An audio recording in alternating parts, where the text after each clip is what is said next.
Hello friends, ഈ വീക്കെൻഡിൽ നമ്മൾ പോകുന്നത് കുറച്ച് ദിവസങ്ങളായിട്ട് പ്ലാൻ ചെയ്തുകൊണ്ടിരിക്കുന്ന ഒരു കാര്യം നടത്താൻ വേണ്ടിയിട്ടാണ്. അത്ര വലിയ കാര്യമൊന്നുമല്ല. ഹസ്ബൻഡിൻ്റെ ഫ്രണ്ടിന് ഇവിടെ ഒരു ഹോഴ്സ് ഫാം ഉണ്ട്.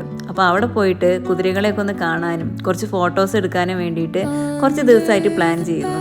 അപ്പോൾ അധികം കസ്റ്റമേഴ്സ് ഒന്നും ഇല്ലാതെ തിരക്കില്ലാത്തൊരു സമയം അവർ നമ്മളടുത്ത് പറഞ്ഞിട്ടുണ്ടായിരുന്നു. അപ്പോൾ ആ സമയത്ത് തന്നെ നമ്മൾ അവിടെ എത്തി. ഈ ഫാമിൽ ഒരു 10-15 കുതിരകളൊക്കെ ഉണ്ട്.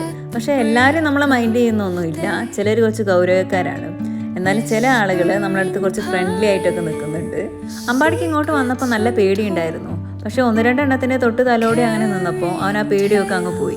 പിന്നെ ഇതൊരു ഹോഴ്സ് ഫാം മാത്രമല്ല, ഇവിടെ കുട്ടികളെ ഹോഴ്സ് റൈഡിങ് പഠിപ്പിക്കുന്നുമുണ്ട്. ഞങ്ങളിപ്പോൾ കണ്ടതിൽ വെച്ച് ഈ വെള്ളക്കുതിരയാണ് ഏറ്റവും പാവം. അത് നമ്മുടെ അടുത്ത് നല്ല ഫ്രണ്ട്ലി ആയിട്ട് നിൽക്കുന്നുമുണ്ട്. അമ്പാടിക്ക് വളരെ ഇഷ്ടപ്പെട്ടു. അതിന് ഫുഡ് കൊടുക്കാനും അതിൻ്റെ അടുത്ത് കുറേ സമയം അവൻ ടൈം സ്പെൻഡ് ചെയ്തിട്ടുണ്ട്. നമ്മളവിടെ എത്തി കുറച്ച് കഴിഞ്ഞപ്പോഴേക്കും കുറച്ച് കസ്റ്റമേഴ്സൊക്കെ അവിടെ വന്നു തുടങ്ങിയിട്ടുണ്ടായിരുന്നു. ഫോട്ടോസ് എടുക്കാൻ വേണ്ടിയിട്ടും വീഡിയോസ് എടുക്കാൻ വേണ്ടിയിട്ടും ഒരുപാട് കസ്റ്റമേഴ്സ് ഇപ്പോൾ ഇവിടെ വരുന്നുണ്ട്. ഈ വെള്ളക്കുതിരേനെ കണ്ടില്ലേ, ആളല്പം വികൃതിയാണ്. ഞങ്ങൾ വന്നപ്പോൾ മുതൽ ശ്രദ്ധിക്കുന്നുണ്ടായിരുന്നു. അത് അങ്ങനെ ആരെയും അടുപ്പിക്കുന്നില്ല. അപ്പോൾ ഈ ഇറങ്ങി വരുന്നതാണ് നമ്മുടെ താരം.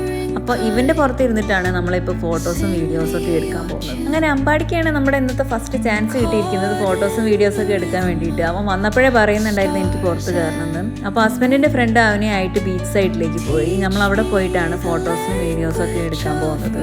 അങ്ങനെ അവിടെ അധികം തിരക്കും ആളുകളൊന്നും ഉണ്ടായിരുന്നില്ല. അതുകൊണ്ട് സമാധാനമായിട്ട് ഫോട്ടോസും വീഡിയോസും ഒക്കെ എടുക്കാൻ പറ്റി. കുറച്ച് കഴിഞ്ഞപ്പോൾ തന്നെ അമ്പാടിക്ക് മതിയായി. അതിനുശേഷം ഹസ്ബൻഡ് ഫോട്ടോസും വീഡിയോസും ഒക്കെ എടുത്തു. നമ്മുടെ കൂടെ ഒരു ചെറിയ പട്ടിക്കുട്ടിയും കൂടെ ഉണ്ടായിരുന്നു. ചെറിയ പേടിയൊക്കെ ഉണ്ടായിരുന്നെങ്കിലും ആ പേടിയൊക്കെ മാറ്റി വെച്ചിട്ട് വന്ന കാര്യം എന്തായാലും നന്നായിട്ട് തന്നെ തീർന്നു. കുറച്ച് ഫോട്ടോസും വീഡിയോസും ഒക്കെ എടുത്തു. അത് ഞാൻ ഇതിൽ കൊടുത്തിട്ടുണ്ട്. അങ്ങനെ അതൊക്കെ കഴിഞ്ഞിട്ട് നമ്മൾ തിരിച്ച് വീട്ടിലേക്ക് പോവുകയാണ്.